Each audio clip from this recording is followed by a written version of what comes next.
Voilà. Donc, cet après-midi, donc, je vais vous présenter une expérience déjà un petit peu ancienne, puisqu'on avait démarré l'expérience en 2012-2013. Et aujourd'hui, on est dans une phase où on essaye de la raconter, de la valoriser. Enfin, je vais vous raconter tout ça. Et donc, pour bien situer le contexte, donc, il s'agissait en fait d'un programme de recherche appliqué financé par le ministère de l'Écologie et du Développement durable. Euh, Où en fait, donc moi je suis enseignant-chercheur dans une école où on forme des ingénieurs paysagistes. Et en fait, il se posait une vraie question pour l'enseignement. Et la question, c'était de savoir si les démarches participatives allaient devoir nous pousser à repenser la façon finalement d'enseigner le projet de paysage. Donc pour ça, on a construit un projet entre différentes écoles du paysage, donc Angers, Versailles et des collègues de Bordeaux aussi, en s'appuyant aussi sur des concepteurs paysagistes et puis aussi des collègues de l'université, un juriste en particulier. Donc, vous avez la liste ici. Et donc, moi, personnellement, j'étais le pilote un peu de ce projet. Pendant ce projet, donc, en fait, la question essentielle que nous, on s'était posée, très, très pragmatique par rapport à nos postes d'enseignement dans ces écoles, c'était est-ce que la participation renouvelle les pratiques paysagistes et plus spécialement le projet de paysage, et si oui, comment? Alors, je n'ai pas inscrit notre définition du paysage, mais c'est vraiment pour rebondir sur ce qui vient de nous être présenté. Donc, en fait, on s'appuie sur une définition très large du paysage qui a été affirmée par la Convention européenne des paysages en 2000, qui nous dit que le paysage, c'est une partie de territoire tel que perçu par les populations, dont les caractères résultent de facteurs naturels, humains et de leur interrelation. Donc, bon, ça veut dire que le territoire n'est pas plus forcément défini, donc on va pouvoir en reparler. Mais en tout cas, on présuppose que les gens s'approprient un territoire, ils vivent sur un territoire, et ensuite ils en ont une perception, et c'est ça qu'on va appeler le paysage. Et donc le paysage, dans cette approche-là, il va nous servir à la fois d'outil de médiation pour faire parler les gens, et aussi, c'est aussi un objet aménagé. Donc on va essayer de jongler un peu entre tout ça. On avait identifié dans ce qu'on appelle le projet de paysage, trois grandes phases. Une phase où on est vraiment sur la collecte de connaissances et définition d'enjeux d'aménagement. Ensuite, vraiment une phase de conception où on passe des enjeux à des intentions d'aménagement ou d'action plus largement.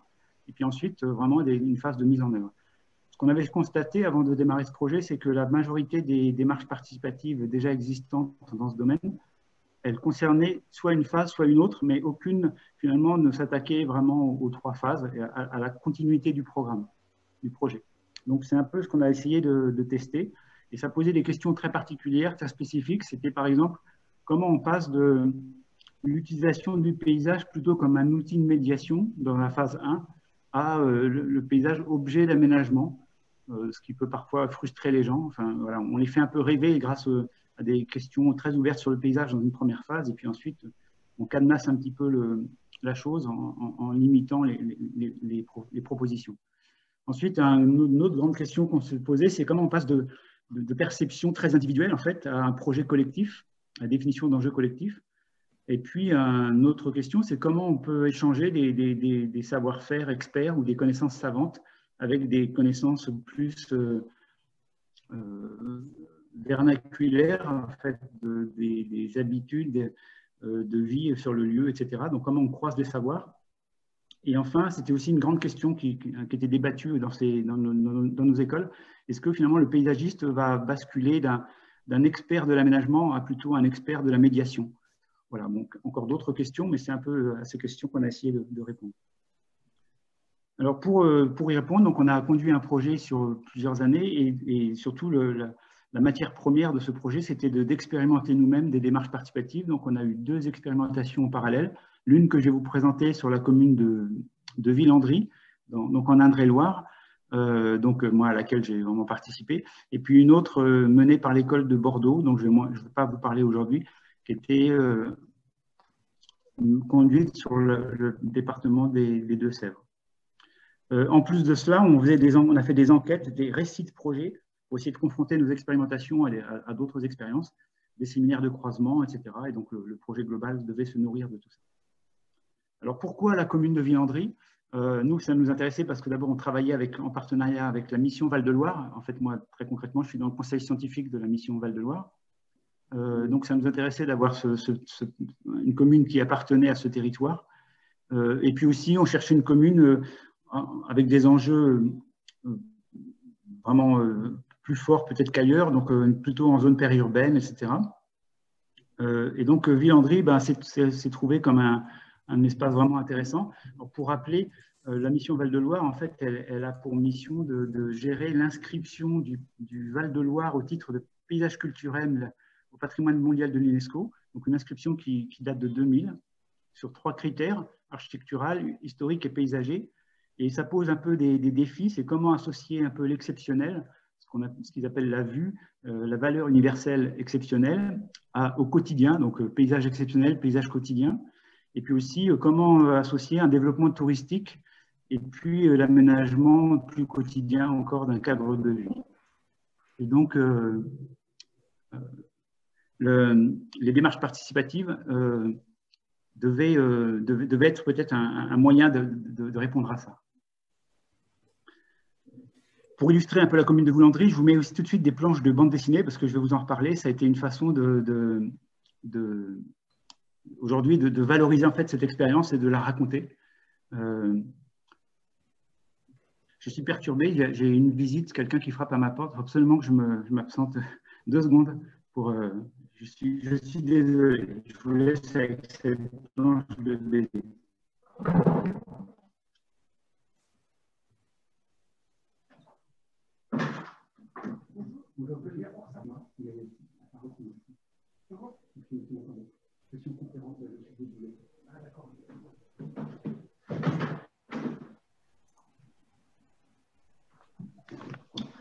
Bon, excusez-moi pour ce contretemps.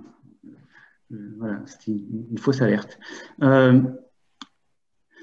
Alors, nous, on a utilisé le paysage, je vous disais, à la fois comme outil de médiation et comme objet aménagé. Alors, en fait, ce que je vais vous montrer rapidement, c'est donc on est parti vraiment en fait, sans commande. C'était un peu expérimental et on a fait le pari que faire exprimer les gens à travers leur perception paysagère sur leur territoire communal, ça allait nous permettre déjà de faire émerger un projet, mais au départ, on ne savait pas du tout où on allait.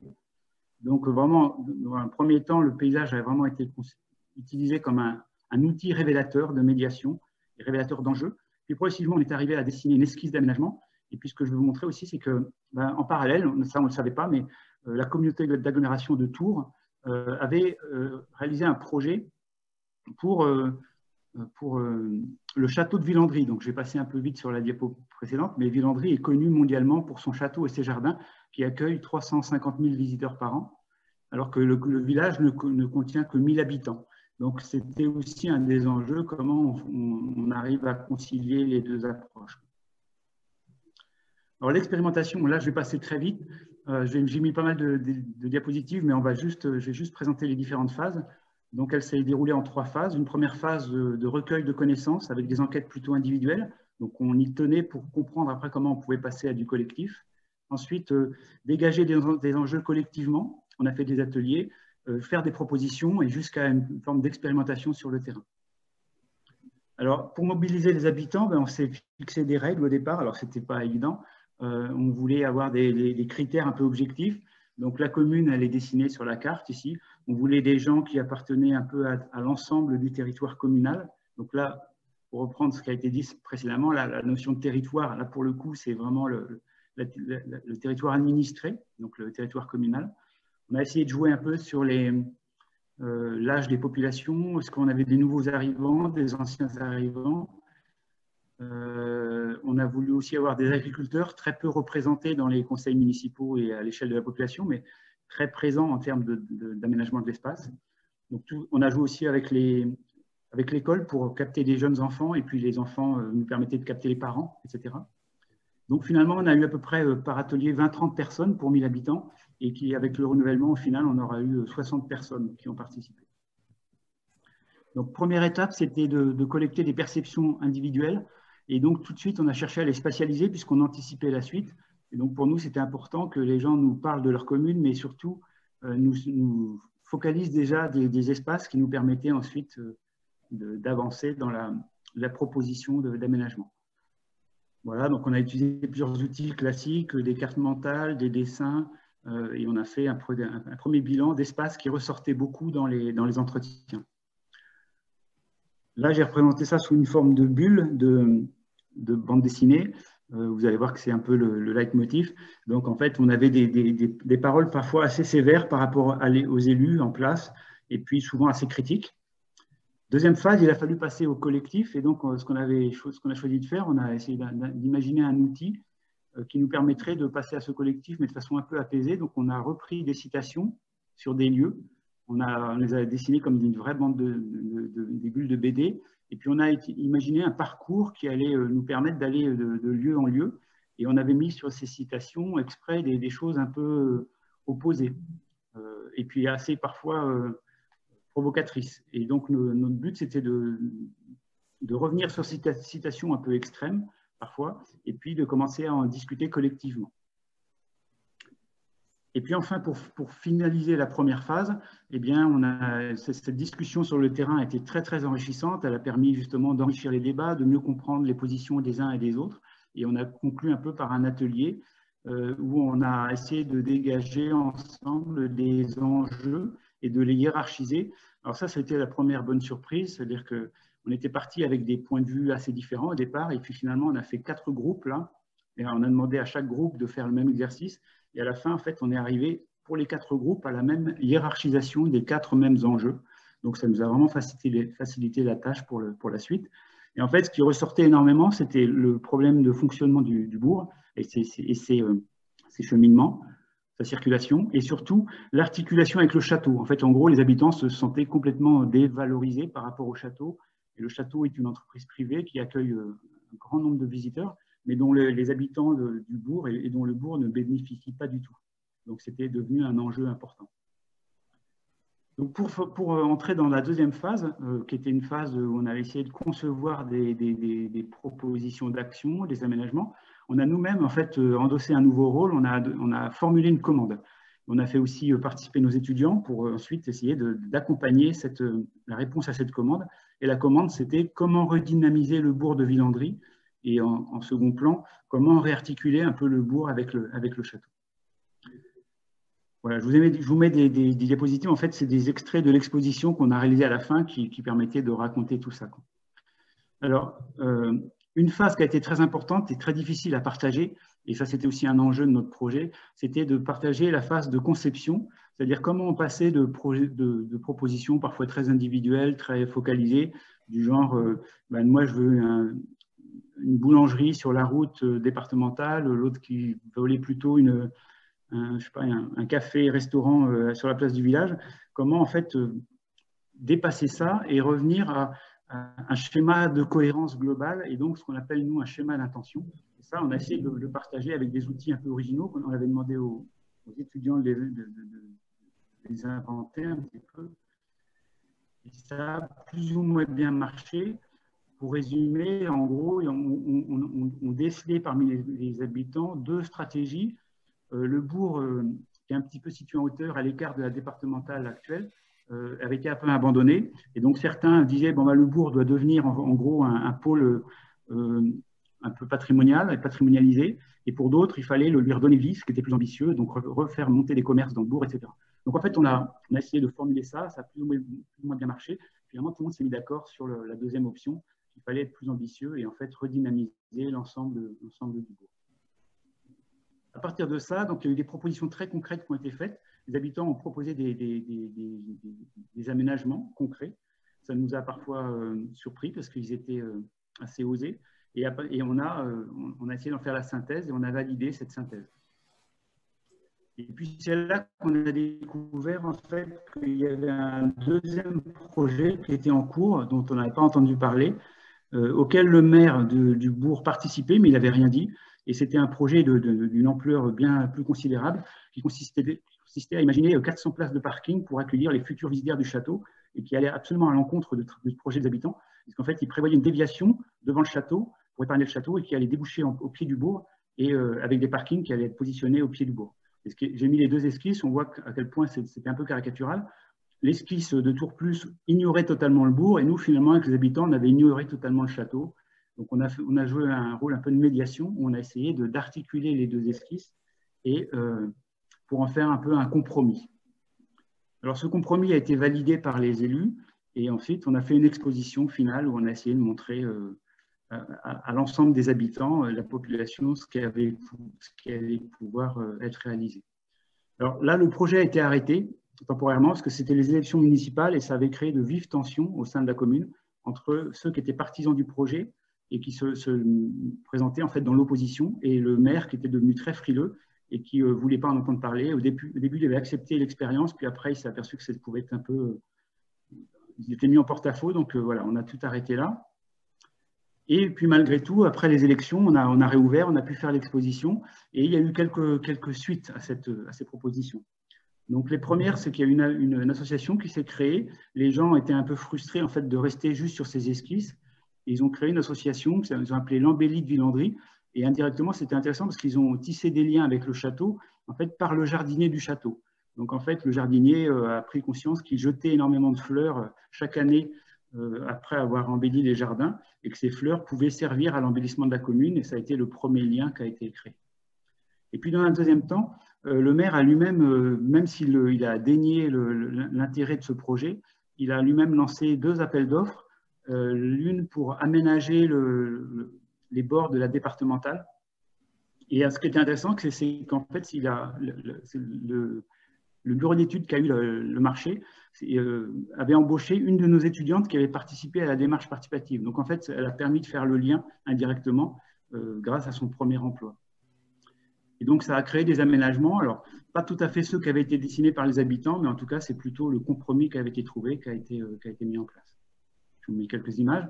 Puis, deuxième appel d'offres pour aménager le centre-bourg. Et là, pareil, même si le maire s'en défendait, il a repris énormément les idées des habitants pour créer une proposition globale. Bon, je n'ai pas le temps de rentrer dans le détail, mais beaucoup d'idées ont été reprises. Et donc, un aménagement qui a succédé du bourg, voilà, qui correspondait malgré tout à des propositions. Alors, rapidement, en conclusion, le bilan. Donc, ce qu'on retient, nous, de cette expérience, c'est que déjà, très concrètement, par rapport au projet de paysage, le passage de ce qu'on a appelé le paysage outil au paysage objet a plutôt réussi, à condition de bien redéfinir le paysage, de l'élargir à cette notion de territoire vécu, territoire perçu, territoire vécu, et ce qui a permis vraiment de faire émerger des propositions. La grande difficulté, par contre, de partager une phase qui est l'intention de projet, mais ça, on l'avait déjà observé, en fait, beaucoup de paysagistes se la réservent et n'essayent pas de la partager. Le partage des savoirs, nous, ce qu'on retient, c'est que finalement, on a été surpris, alors moi, surtout en tant que géographe, jamais, finalement, dans cette expérience, on a été amené à partager nos connaissances un peu expertes, académiques. Finalement, elles ont sans cesse été insufflées dans les ateliers. Et par contre, les habitants étaient très, très demandeurs de connaissances, plutôt de conception. Le passage de l'individuel au collectif, en fait, ça a plutôt bien fonctionné. Et ce qui a fonctionné, en fait, c'est de retourner sur le terrain, sur l'expérience du vécu, pour un peu désamorcer des choses qui semblaient être conflictuelles et qui étaient aussi un peu des fantasmes. On a tendance à exagérer les choses quand on est en dehors du terrain. Une grande question, c'est la représentativité de l'échantillon. On n'a eu que 60 personnes, je vous disais, au final. Et donc, en fait, ça a été un argument pour dévaloriser un peu le projet pour le maire. Alors qu'en fait, je pense que cette représentativité, elle est à repenser complètement. On n'est pas forcément en termes de nombre, mais plutôt en termes d'usage, d'espace pratiqué, etc. Et ça posait une question à Villandry, c'est-à-dire que nous, on a travaillé avec les habitants sur un territoire qui est le territoire communal, alors qu'il est pratiqué et connu mondialement par 350 000 touristes. Alors, est-ce qu'on est plus légitime, en fait, finalement, que Tour Plus? Ça pose une grande question. Le périmètre, en fait, sur lequel on travaille, quel est le territoire sur lequel on consulte les gens, et qui est plus légitime, en fait. Et donc, voilà, il y a des questions en suspens. Alors, excuse-moi, cette question de la légitimité des démarches, représentativité. Donc, je prends juste que les titres. Donc, je pose ça comme question. Légitimité des démarches, implication des élus, la question de la pérennisation du projet. Qu'est-ce qu'on en retient, en fait, finalement? Est-ce que c'est le processus plutôt que les formes produites? Et puis, en termes pour nourrir la recherche, ça, c'est à titre personnel, une difficulté à articuler une posture très impliquée et puis une posture un peu distanciée aussi nécessaire pour tirer des conclusions de tout ça, quoi. Voilà. Et puis pour partager les résultats, ben on est parti, c'est la dernière chose que je voulais présenter en conclusion. On est parti sur l'idée de créer du récit avec une bande dessinée qui est en cours. Et donc là, je laisse parler l'auteur qui est Fabien Groslo, voilà, dessinateur à Vide-Cocagne à Nantes. Et on est en chantier avec lui pour essayer de raconter plus en détail cette expérience et aussi les non-dits de cette expérience. Excusez-moi, voilà, j'ai terminé. Merci beaucoup. Merci pour cette présentation. Alors, du coup, peut-être dans la foulée, je crois qu'il y a eu deux questions qui sont arrivées dans le chat. Donc, peut-être que Marie, on pourrait les relayer pour approfondir certains points. Oui, alors il y a deux questions qui portent notamment sur les différentes parties prenantes et comment elles ont été associées au projet, donc, notamment les propriétaires du château. Il y a aussi cette question des élus, à quel moment ils ont été sollicités, est-ce qu'ils étaient intégrés à la démarche dès le départ? Et puis en complément, est-ce que vous pensez qu'un tiers acteur qui se serait positionné un peu entre vous, les habitants et les élus, aurait pu aider? Voilà. Vous avez des éléments. C'est des très bonnes questions. En fait, les habitants. Je réponds maintenant ou on garde pour la fin? Non, peut-être une réponse maintenant, voilà, assez rapide. Désolée, on a toujours ces contraintes de timing. Les élus, en fait, au début, on les a intégrés comme des habitants et il s'est avéré très vite qu'ils avaient un rôle à part. Ils étaient aussi experts. Et finalement, après aussi, ils ont tenté de bloquer le projet. Et il y a vraiment eu tout un conflit entre des gens qui sont positionnés dans l'optique de briguer la mairie. Et voilà, quoi. Et donc, en fait, on aurait dû en faire les considérer comme à part et imaginer un comité de pilotage dans lequel ils auraient été vraiment considérés comme des élus qui avaient leur mot à dire. Et ça répond aussi à la deuxième question, peut-être un tiers en posture aurait été nécessaire pour organiser justement la place des élus, la place des habitants, des représentants des habitants. Et puis le châtelain, il a assisté, mais sans s'impliquer, parce qu'en fait, lui, il s'est beaucoup impliqué dans le projet de Tour Plus, donc de façon un peu concurrentielle. Ok, merci beaucoup pour ces éléments de précision.